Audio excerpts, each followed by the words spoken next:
Boa noite a todos. Quando começa assim, a gente fica no peso da responsabilidade de continuar. E hoje, particularmente, mais ainda, essa responsabilidade se coloca.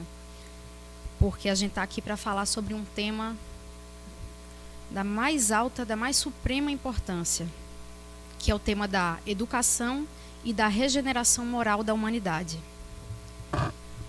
E eu digo que tem uma responsabilidade extra nesse tema, porque eu estou aqui hoje, não como detentora de uma grande capacidade técnica, de um pedagogo, para falar sobre um tema. Eu não sou profissional da área. Eu sequer posso afirmar que eu concluí o que a gente chama de reforma íntima.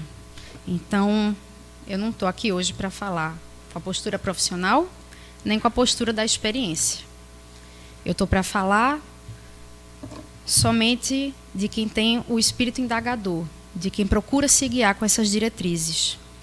Então, eu estou aqui na frente de vocês todos para ter uma grande conversa comigo mesma. E se vocês puderem, eu convido vocês a participarem dessa incursão mental. Vamos lá? Eu queria começar deixando aqui uma frase para a nossa reflexão. É uma frase que talvez seja conhecida de alguns de vocês. É uma frase que se encontra no monumento tumular do próprio Kardec. E a frase diz o seguinte, em uma tradução bem livre: nascer, morrer, renascer ainda e progredir sem cessar, tal é a lei. Já ouviram falar? E de que maneira essa frase se liga ao nosso tema de hoje? Ela não fala sobre reencarnação, esse negócio de nascer, morrer, nascer de novo, o que é que tem a ver se a gente vai falar de educação? Mas não vamos destrinchar isso ainda não. Guarda essa frase um pouquinho aqui, numa gavetinha na mente. Me acompanha nessa reflexão, vamos dizer, nessa viagem. E a gente volta a abordar ela mais tarde. Mas guardem essa frase: nascer, morrer, renascer ainda e progredir sem cessar, ou progredir sempre. Tal é a lei. Para que a gente comece a reflexão, eu proponho que a gente aborde o conceito de educação. O dicionário diz para a gente o seguinte: educação é aperfeiçoamento integral de todas as faculdades humanas, processo de desenvolvimento da capacidade física, intelectual e moral da criança e do ser humano em geral. Cultivo. Até aí, não tem nada de novo, não tem nada de revolucionário, não tem nada que contraria as nossas expectativas. Mas vamos analisar um pouquinho? Porque mesmo nesse conceito do dicionário, está ressaltado que a educação compreende a integralidade das faculdades humanas. Não só a faculdade intelectual, mas a faculdade moral. Opa, então se eu trabalhar uma e eu não trabalhar outra, não é educar. E também vale ressaltar que quando a gente fala em processo educativo, educação, a gente normalmente remete a uma fase de infância ou juventude. Educação a gente pensa que é só para as crianças. Mas o mesmo conceito do dicionário não fala só em educação da criança. Ele fala educação do ser humano em geral. Então, eu também estou em fase educativa.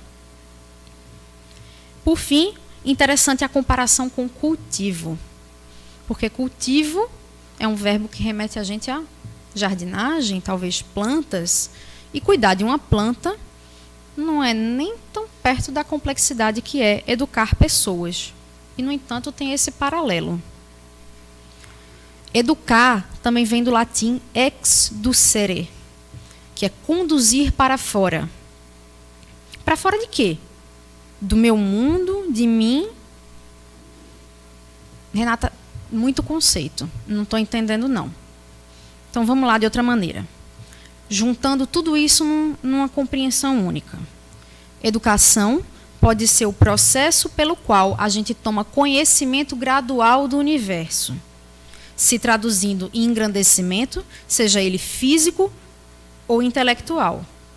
A gente se coloca fora das nossas atuais fronteiras, buscando ampliá-las, perceber e entender mais. Tudo bem. Agora, todos esses elementos estão reunidos numa única frase. Mas e essa vertente moral? A moral fica quando a gente pega todas essas capacidades desenvolvidas e a gente aplica elas. Quando a gente adquire e coloca a serviço da ética, a serviço da análise. Isso é educação moral. Ou seja, conhecendo novas coisas à luz de novos fatos, é a gente extrair um pouquinho de nós mesmos, contemplar, analisar e devolver em forma de correção, em forma de ratificação ou confirmação, ou em forma de ampliação. Isso é Raul Teixeira que explica. Eu vou tirar um pouquinho de mim, eu tomei conhecimento de uma coisa nova. E diante dessa coisa nova, eu vou tirar um pouquinho de mim e eu vou olhar para aquilo. Aquilo está bom? Aquilo está conforme as novas coisas que eu descobri? Se está, ótimo, a gente confirma. Se não está, a gente modifica. E se está mais ou menos, a gente amplia os horizontes. Nenhum conhecimento se perde quando a gente faz essa análise. Sempre a gente fica mais próximo de um conhecimento integral. Porque a gente afirma o que precisa ser afirmado e corrige o que precisa ser corrigido. Então, a educação moral é uma análise íntima, é uma análise crítica, da nossa própria intimidade. Para que a gente estude a nós mesmos diante dos novos conhecimentos. Para que a gente confronte essa moral não coletiva, não a moral social, mas a minha própria moral íntima. De acordo com o quê? Com a ética divina. Com o que é bom para todos, o tempo todo. Faz mais sentido agora? Quando a gente se permite passar por esse processo de análise, de verificação, a gente está mais próximo de atingir o nosso ideal, qualquer que ele seja. No Consolador, pergunta 204, nos é esclarecido o seguinte: o sentimento e a sabedoria são as duas asas com que a alma se elevará para a perfeição divina. Então, para que a gente possa se aperfeiçoar, para que a gente possa se transformar, para que a gente possa ser melhor, é preciso que a gente se eduque. A educação plena, que não é só a intelectualização, não é só a sabedoria, não é só o conhecimento pelo simples conhecer, mas é a moralização, é o sentimento, é a outra asa de que fala essa frase. Então, educar não é só acumular todo o conhecimento da ciência humana. Também envolve a moral e a ética. Mas não é só conhecer tudo isso. É aplicar esses conhecimentos para a vivência no conjunto das relações humanas. A gente aplica tudo isso intimamente, o cultivo de nós mesmos, transformando o nosso mundo interior. A gente muda a nossa postura, consequentemente a gente muda o nosso exemplo e a gente acaba atingindo o mundo à nossa volta. E quando a gente diz que aplica isso para a vivência no conjunto das relações humanas, é porque esse processo de análise não é um retiro. Não é fazer assim, eu vou conhecer bem muita coisa, eu vou aprender bem muito, e aí quando eu me aposentar eu aplico tudo isso. Eu vou ter bem muito tempo livre para ficar filosofando na minha vida. Não é assim. Não é um retiro espiritual que você se isola do mundo para você fazer uma autoanálise. É uma postura, é um processo, é uma ferramenta que a gente adota no dia a dia. É um procedimento que ele decorre em conjunto com todas as nossas atividades da vida humana. E a gente está inserido em tantos contextos. A gente tem o nosso mundo íntimo, mas a gente tem o mundo da nossa família, a gente tem o universo do nosso trabalho, a gente tem o universo da nossa religiosidade, a gente tem o nosso meio social, a gente tem a influência daqueles que são os nossos educadores. Então, como é que eu posso me isolar de tudo isso? Isso não é o processo educativo. O processo educativo ocorre junto com todos esses outros fatores. E por que ocorre? Porque uma coisa é a gente estudar na teoria e outra coisa é a aplicação prática. É muito bom eu poder me isolar do mundo, ler um livro e fazer uma análise. Eita, realmente as coisas deviam ser assim. Menino, isso é tão fácil. É só não odiar. Olha só, tão simples. É só amar. É só não falar mal. Mas é muito fácil ficar calado. Não, qual é a dificuldade? É muito fácil se isolar do mundo. Só que o ser humano é um ser social. A gente tem uma necessidade de convívio em sociedade por um motivo. E é justamente por isso. Porque na prática, o que parece fácil nem sempre é. Só que a gente precisa do exercício. Senão, como é que a gente vai compreender verdadeiramente? Só conhecer sem exercitar, só saber sem sentir, fica incompleto. Não basta somente eu iluminar a minha mente, a minha consciência, o meu intelecto. Eu preciso iluminar a minha integralidade. E é por isso que a educação é agente transformador do ser humano. Porque a educação é o próprio caminho que conduz a gente à vivência da plenitude, da integralidade. Não é um fim, mas é um meio, é uma ferramenta. Que leva a gente da infância até a maturidade. E aqui, infância, retomando o conceito do dicionário, não é só a infância corporal. Não é aquela fase que todo mundo aqui passou, ou ainda passa. Mas é a infância que se refere à inocência, ao desconhecimento que a gente tem com relação à totalidade das coisas, independentemente da idade que a gente tenha. A gente se comporta muitas vezes feito criança, principalmente espiritualmente, emocionalmente. A gente ainda não é pequeno com relação a tudo que existe no mundo. A gente também não é limitado. A gente é limitado. A nossa mente funciona limitada ao que a gente consegue captar do mundo. E o processo de se educar é expandir esses horizontes. Se eu só conheço o mundo material, eu só vou pensar no mundo material. Minhas atenções só vão estar no mundo material. Só que a racionalidade existe. E a racionalidade me permite conhecer um mundo maior. A racionalidade permite que eu não seja mais restrito aos meus olhos, às minhas mãos, a tudo que é físico e palpável. A racionalidade leva a gente a conhecer que existe um mundo emocional, que existe um mundo psíquico, que existe um mundo espiritual, etc. Que existe esse universo invisível coletivo e que existe um universo invisível dentro de cada um de nós. E se eu agora sei que isso existe, eu não tenho que pensar nisso também? Eu não tenho que me atualizar conforme as novas descobertas, eu não tenho que me libertar no passado, atualizar para as necessidades do momento? A gente se atualiza sim, a gente expande as nossas fronteiras. E, fazendo isso, é necessário que a gente faça uma análise qualitativa de nós mesmos. Quando a gente não faz, a gente corre o risco de ficar como Narciso. Narciso, que fica tão preso ao que ele é, à sua imagem, o seu reflexo, que não abre os olhos para o mundo ao redor. Narciso que fica tão preso, tão hipnotizado pelo próprio ego, que ele morre. Narciso se afoga. Narciso se acaba, porque foi incapaz de ver mais do que a própria imagem, um mundo ao redor. E o ego está bem grande, tampando a nossa visão. Proceder de maneira contrária é embarcar na jornada do autoconhecimento. Essa jornada do autoconhecimento que é tão bem abordada por Joana de Ângeles, em toda a sua extensão, toda a sua obra literária.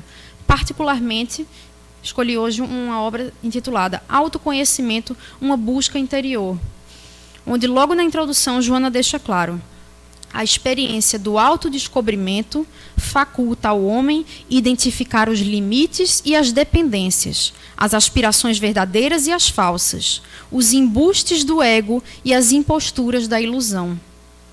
A necessidade, portanto, do autodescobrimento em uma panorâmica racional torna-se inadiável, a fim de favorecer a recuperação, quando em estado de desarmonia, ou o crescimento, se portador de valores intrínsecos latentes. A jornada do autodescobrimento é contrária à supervalorização do ego. E é necessário, nos diz Joana, que a gente faça isso, se a gente quiser se recuperar e se a gente quiser expandir o nosso potencial. E mesmo aqui, Joana ressalta a importância da racionalidade no processo. E retornando um pouquinho no tempo, a gente se vê no contexto global, no contexto da época em que nos foi legado o conhecimento da doutrina espírita. se encontra num contexto do período que se refere como iluminismo, que a gente estudou na escola há tanto tempo atrás. E nas palavras do próprio Immanuel Kant, o lema do iluminismo é: tem coragem para fazer uso da própria razão. Kardec se encontra nesse contexto. Kardec, valorizando os avanços na área pedagógica, ele expõe para a gente a mudança do modelo heterônomo de pensamento para o autônomo. O que quer dizer? O modelo heterônomo é aquele em que a gente é coagido a aceitar. A gente deve repetir o que é passado para a gente pela hierarquia do mundo material. Eu sei mais, eu ensino e você repete. E um dia você vai repetir e outras pessoas vão repetir o que você disse e vai passando hierarquicamente o conhecimento. Ninguém questiona. Eu sei mais, eu falo. Você sabe menos, você cala. Você simplesmente aceita. Eu falo e você concorda. Isso não é mais tolerável no contexto iluminista. E isso não é mais tolerável para nós hoje. O homem como centro do mundo, o homem como detentor de tantas faculdades, o poder racional. E eu não vou fazer uso desse poder. A possibilidade que nos é dada é racionalizar cada aspecto que seja apresentado para a gente. Refletir todo esse conhecimento. E aí, se for o caso, aceitar. A gente tem direito a questionar, a gente tem direito a interferir nesse processo. Eu não mais vou só ouvir, eu vou interagir, eu vou questionar, eu vou perguntar, eu vou entender, eu vou concordar ou não.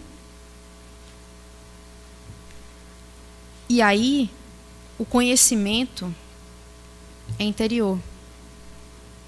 A gente tem fatores externos que influenciam, mas é a partir da nossa própria reflexão que gera esse ápice de mudança. Se não houver reflexão, o conhecimento não é meu, eu não estou entendendo o que eu estou dizendo. Eu estou só repetindo. E o conhecimento verdadeiro? Porque aquele que não reflete, ele fica preso ao que os outros lhe ensinarem. E nem sempre os outros estão certos, porque todos temos as nossas próprias limitações. Esse modelo iluminista é valorizar o potencial intelectivo do homem. É dar ao homem, é dar a cada um o poder de decidir por si próprio. E aí eu não estou mais fadado a balançar a cabeça e repetir o que quer que me seja dito. Está correto, não está correto? Eu não sei. Eu só concordo, eu só repito. E esse é o conhecimento de aparência, que mata a essência do que se quer passar. O que Kardec propõe para a gente, em consonância com os ensinamentos de Jesus, é um ensino vivificante.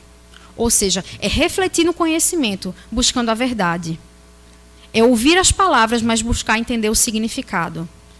É a revolução não necessariamente do saber, mas do nosso processo diante do saber. Então, o ensino que vivifica é aquele que me permite questionar, é aquele que me permite crescer, é aquele que pertence a um processo no qual eu estou inserido. Nós ainda somos limitados. Todos temos as nossas fraquezas, as nossas falhas. E a gente precisa se lembrar constantemente de sair da zona de conforto.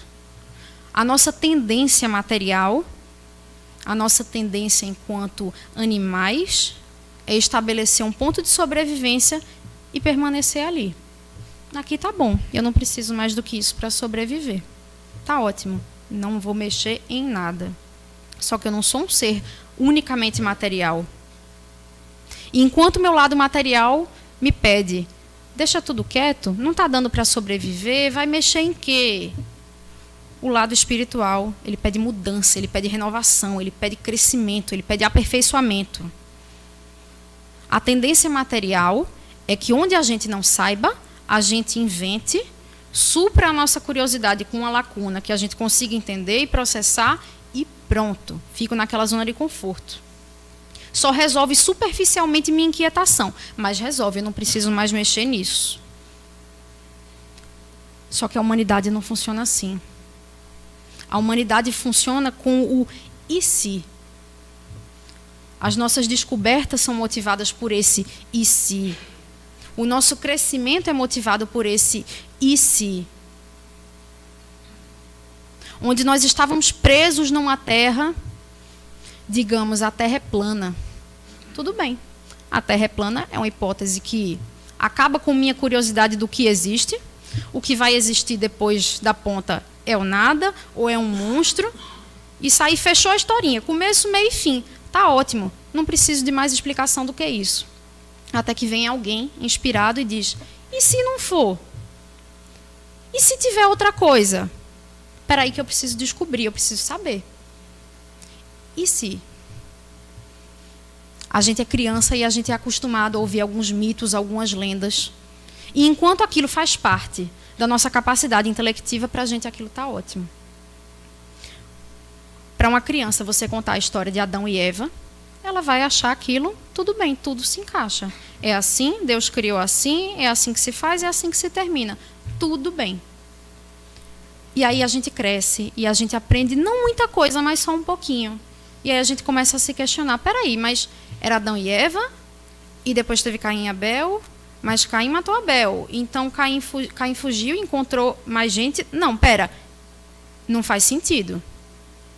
Aí você começa a perguntar para o seu professor, para a sua família, para os seus amigos, como assim? E se tivesse mais gente, como era? Como é que funciona? O que isso quer dizer?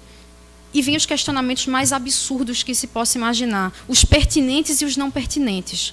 Porque a gente passa a refletir, tanto se Adão e Eva tinham um umbigo, como a gente passa a refletir na própria criação. E todos os questionamentos são válidos, porque eles tiram a gente daquela zona de conforto. Eles abrem os nossos horizontes. A gente deixa de depender só da imaginação, a gente busca a verdade. Só que é muito complicado fazer isso. A própria natureza nos constrange a mudar. A própria natureza física do homem se adapta à mudança. A própria natureza evolutiva, as mudanças corporais, tudo nos constrange à mudança. Tudo está em evolução, em progresso. Mas a gente ainda tem medo do desconhecido. A gente ainda tem medo de se confrontar com a nossa pequenez, com a nossa limitação. A gente tem o maior medo do mundo de ter que dizer, não sei. De alguém fazer uma pergunta, a gente prefere inventar, e arrodear, e enrolar, do que dizer, eu não sei. Deixa eu estudar e depois eu te respondo. Parece que essas palavrinhas mágicas, essas 3 palavras, eu não sei, acabam com a gente. Fazem a gente se confrontar com a nossa própria realidade limitada. Tem uma história que é narrada por Neil Armstrong, um cosmonauta, quando ele, em órbita, olhou para a Terra na maior distância possível. E ele disse que olhou, nas minhas palavras, claro, né? Contemplou aquele globinho pequenininho e se deu conta, se eu estender o meu polegar, eu cubro toda a Terra. Aí ele disse, nesse momento, eu não me senti grande. Eu tinha tudo para me sentir poderoso. Meu polegar cobre a Terra. Eu me senti pequeno. Eu me dei conta da minha própria fragilidade. Eu notei quão diminuto eu sou. E é esse medo que a gente tem, de se confrontar com isso. De abrir os olhos e perceber, meu Deus, eu sou tão frágil. Talvez porque isso denota a nossa impotência no curso das coisas. Porque a gente vai precisar, então, se confrontar com a nossa própria necessidade de uma afirmação material para questões imateriais. E não faz o menor sentido. Se o que eu busco é imaterial, como é que eu posso querer preencher com matéria? Não vai dar certo. Mas a nossa imaginação faz assim, não, preenche. É melhor não pensar no assunto.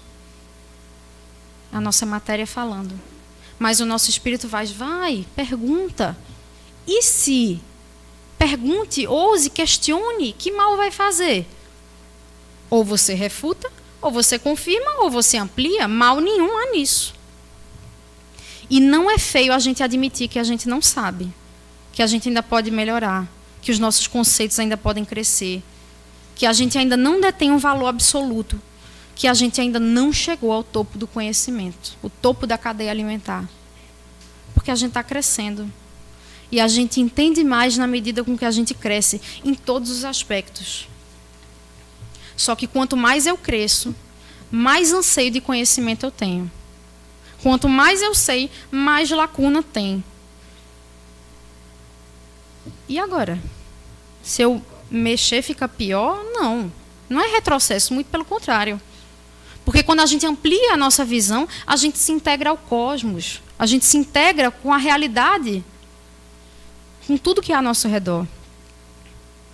E essa integração, essa busca que deixa a gente mais próximo do conhecimento integral. Quando a gente admite a nossa pequenez, é o primeiro impulso que conduz a gente ao conhecimento. Não à toa, um dos textos considerados mais valorosos da humanidade diz: bem-aventurados os pobres em espírito. Porque reconhecem que falta algo neles e assim saem em busca da completude. Para quem nada falta, nada pode ser acrescentado. Então, felizes daqueles que se reconhecem pequenos e incompletos, porque eles estão dando o primeiro passo na marcha da busca. É admitir: só sei que nada sei. E quando eu mudo de postura, é essa mudança que atende aos anseios espirituais, aos anseios imateriais. É essa mudança de atitude que contempla a nossa integralidade. Porque a gente está em disposição de aprender, de crescer, de verdadeiramente se conduzir para fora das limitações, de educar. É quando a gente se liberta gradualmente da matéria, da influência da matéria, e passa a sobrepujância do lado espiritual.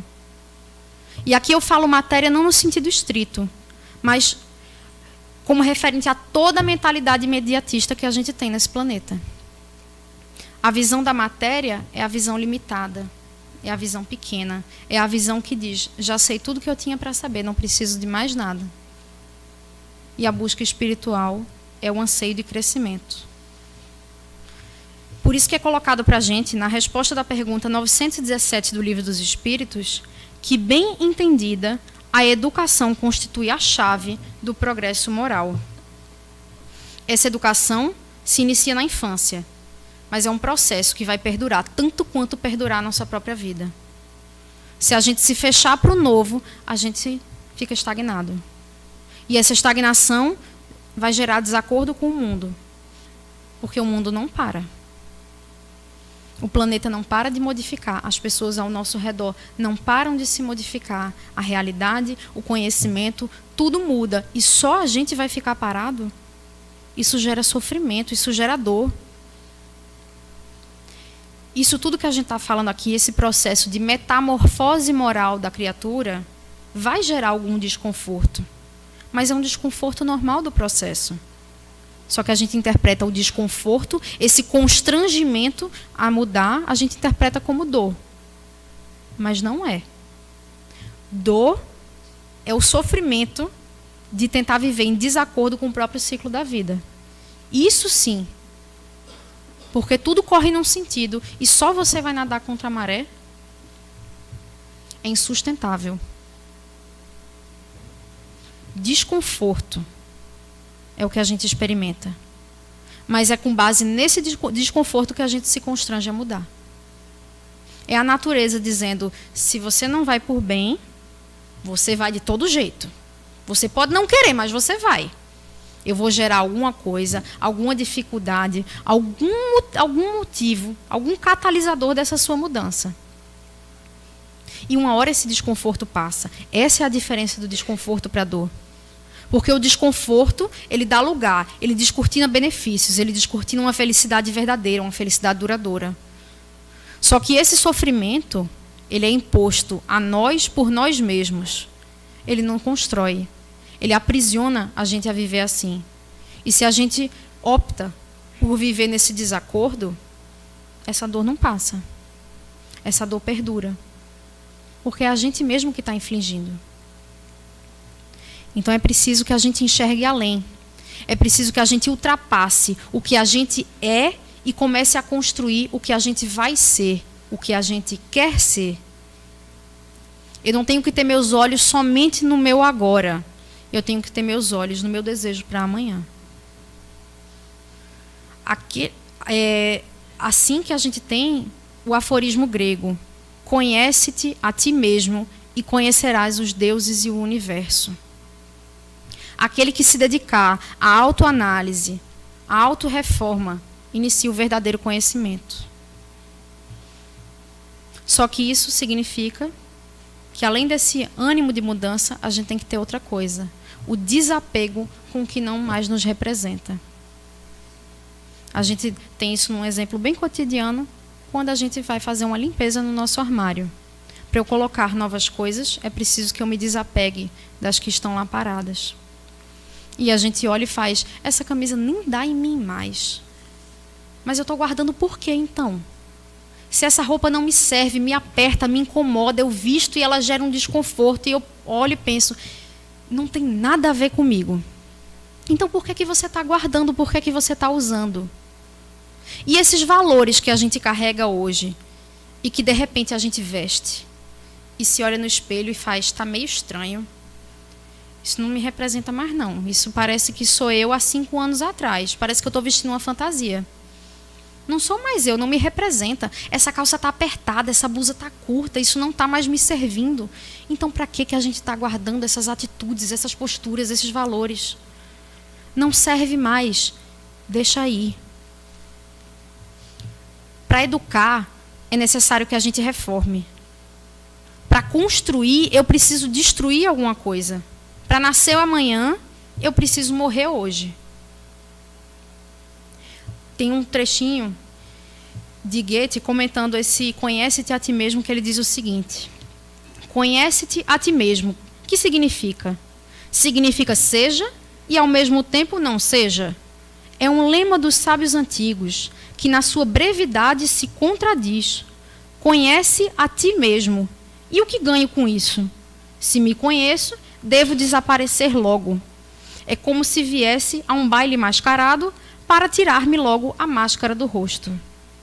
Mas ele tem razão quando ele diz: se eu me conheço, eu devo desaparecer logo. Porque quando a gente amplia o nosso horizonte, uma parte nossa tem que ficar para trás. Tudo que é antigo, que não mais serve, fica para trás. Inclusive uma porção de nós mesmos. Seja e não seja. Se me conheço, devo desaparecer logo. Desaparece. Mas desaparece aquela parte que não serve mais.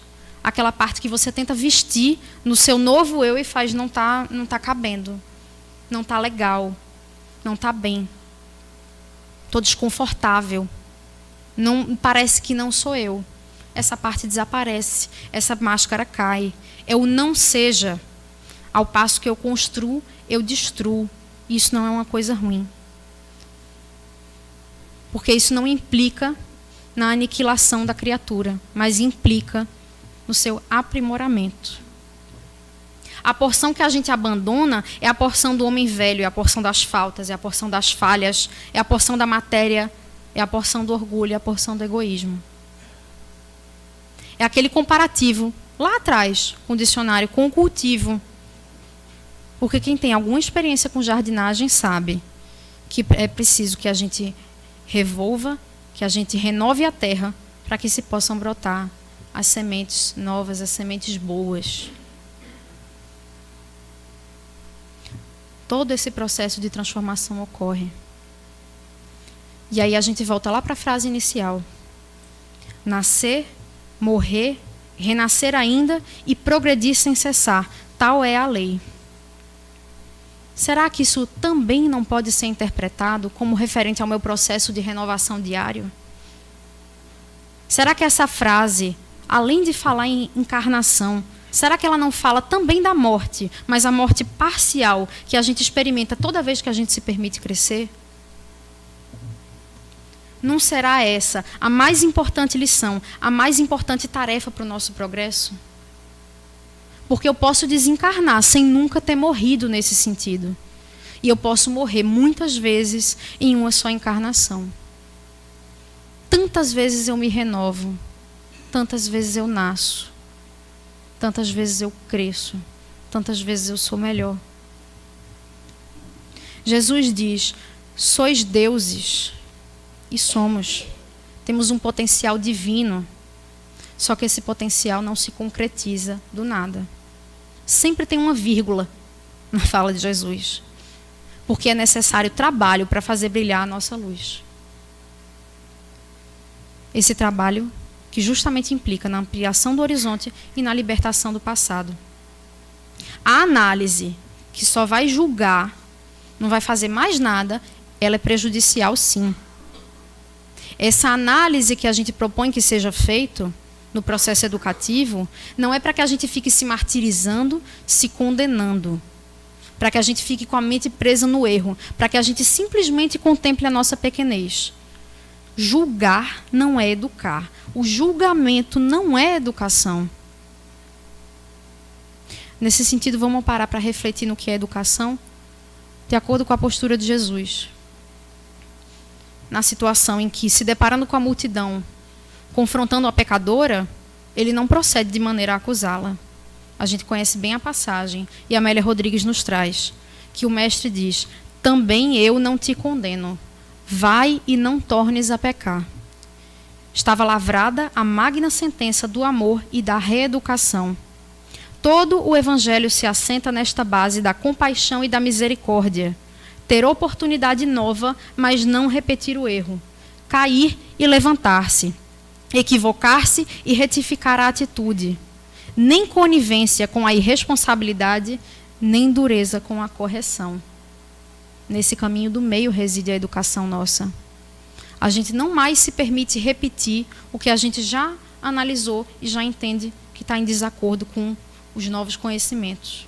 Mas também não significa que eu vou ficar o resto da minha vida repetindo o quanto eu sou falho, o quanto eu sou pequeno, o quanto eu errei. Se a gente não tiver essa postura, a gente vai fazer essa incursão no nosso mundo íntimo e pode estacionar numa atitude de devassar a subconsciência sem propósito de mudança para melhor. Eu estou me infligindo dor, me cobrindo de cinzas, sem a menor necessidade. O descrédito pessoal que eu me imponho a mim mesmo não acrescenta em nada contribui, em nada me faz crescer. O que é que eu preciso que eu faça então? Que eu olhe para mim mesmo e que eu tome posse da verdade sobre mim. Que eu me enxergue nem maior nem menor, mas do tamanho exato que eu sou. Isso tudo parece muita informação, muito pesado. E é por isso que durante todo esse processo a gente precisa ter muita indulgência conosco mesmos. E eu estou falando sempre de mim, cada um de si, porque a proposta do tema é educar-se, reformar-se. Eu não estou falando da educação da coletividade, eu não estou falando da educação dos meus filhos, eu não estou falando do cuidado com o próximo. Eu estou falando com a reflexão, a análise íntima que cada um está legitimado a fazer somente sobre si. E nesse processo é preciso sim que eu tenha calma, que eu seja indulgente, senão eu enlouqueço. Porque, como eu disse, não é um retiro, é um processo, e o processo dura toda a vida. Eu vou passar uma encarnação inteirinha nisso, pelo menos uma. Se eu transformar esse processo numa guerra, eu vou viver uma encarnação inteira em uma guerra comigo mesmo. Eu vou viver triste, eu vou viver fraco, eu vou viver fragilizado. Não é isso que se propõe. Eu não tenho que viver infeliz. Eu tenho que viver me lembrando de refletir. Eu tenho que viver lembrando da misericórdia divina, que dá para a gente o presente da oração, para que a gente se afinize com Deus nos momentos de maior aperto, nos momentos de maior necessidade. Quando o peso do nosso próprio julgamento é grande demais, que a gente lembre de recorrer a Deus. É o exemplo de Jesus. Vinde a mim, vós que estáis aflitos, cansados, eu vos aliviarei. Esse sentimento também está presente num salmo que ficou mais conhecido através de uma música, mas que ainda assim tem uma poesia muito bonita. É um salmo de Davi, quando diz: Senhor, eu sei que tu me sondas, eu sei que tu me conheces totalmente. Sabes quando eu me sento ou quando eu me levanto. Antecipas meu pensamento onde quer que eu esteja. E assim Davi segue. Porque a gente sabe que não é necessário confissão íntima. A nossa própria consciência sabe de tudo. Eu não preciso me confessar a mim mesmo, eu sei da minha totalidade. Eu não preciso ter essa postura diante de Deus. O que é necessário que eu faça então? Que eu me dispa. Que eu deixe todas essas ilusões para trás, para que eu possa conversar. Davi pede: analisa-me, ó Eterno. Perscruta meu coração, testa-me, esquadrinha meus pensamentos. E se vires em mim um mau caminho, guia-me ao caminho certo. É essa postura de educação moral que Davi traduz. Analisa-me. Tu me conheces, tu sabes do que eu preciso. Tu sabes o que eu sou. Tu sabes quais são as veredas que se apresentam na minha frente. Davi não pede: me martiriza, julga-me, pune-me pelo meu erro. Corrige-me. Essa deve ser a nossa postura. A postura de quem conhece o novo e permite que o novo transforme. Eu vejo, eu entendo as minhas limitações. Eu vejo que eu ainda sou pequeno e por isso ajo como um pequeno. Mas eu me amo. Eu reconheço que há potencial divino em mim. E reconhecendo esse potencial divino, eu invisto, eu permito. Eu esqueço tudo que passou. Eu retifico o meu caminho, eu corrijo o meu prumo. Esse conhecimento todo que me foi confiado, eu uso para que ele me permita decidir, para que ele me permita discernir. Eu estou me libertando da metodologia de tentativa e erro. Eu vou tentar e vou errar, eu vou tentar e vou errar, eu vou tentar e eu vou errar até ser feliz. Tem um caminho melhor. O caminho de quem não precisa testar todos os caminhos para descobrir qual é o caminho certo. Mas o caminho de quem pode, tem uma informação privilegiada, um mapa, que diz assim: olha, desses aqui tem essas possibilidades. Eu estou conhecendo a verdade, eu estou permitindo que a verdade me liberte. Mas esse processo só ocorre para aqueles que estão atentos às experiências ao seu redor. Para aqueles que têm, como diz o mestre, olhos de ver, ouvidos de ouvir. E olha a responsabilidade que cada um de nós tem quando a gente se propõe a ser espírita. Quando a gente se propõe a ser discípulo, a ser seguidor da mensagem do mestre. Que responsabilidade é essa? Eu não sou descompromissado no meu caminho. Eu assumi esse compromisso, eu me intitulo cristão. Mas isso é bom. É bom porque às vezes a gente quer errar. Mas o trabalho e a responsabilidade não deixam. Eu acho que é Haroldo Dutra que faz uma analogia que é um burro numa carroça. O burro quer correr, quer dar coice, mas a carroça não deixa. Às vezes a gente quer espernear, a gente quer xingar, a gente quer se revoltar. E vem a responsabilidade do trabalho. E vem o estudo. E vem um livro. E faz assim: ei, pode não. Lembra do teu compromisso? A gente tem que confiar que tudo isso é a misericórdia divina agindo, conduzindo a gente para onde a gente deve ir. No entanto, cabe a nós procurar entender.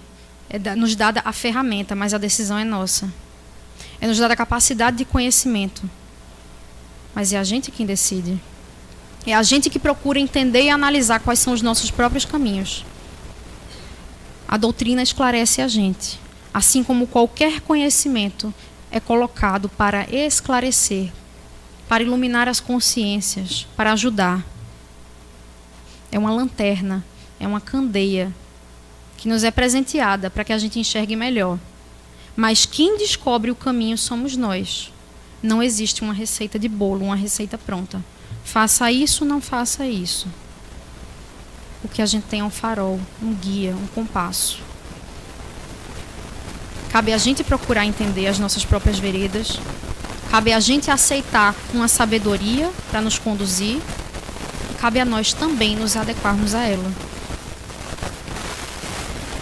A educação já nos encaminhando para o final, a educação, diante de tudo isso, é o processo pelo qual o homem aquece, adequa-se à lei universal, na aspiração de colaborar com Deus.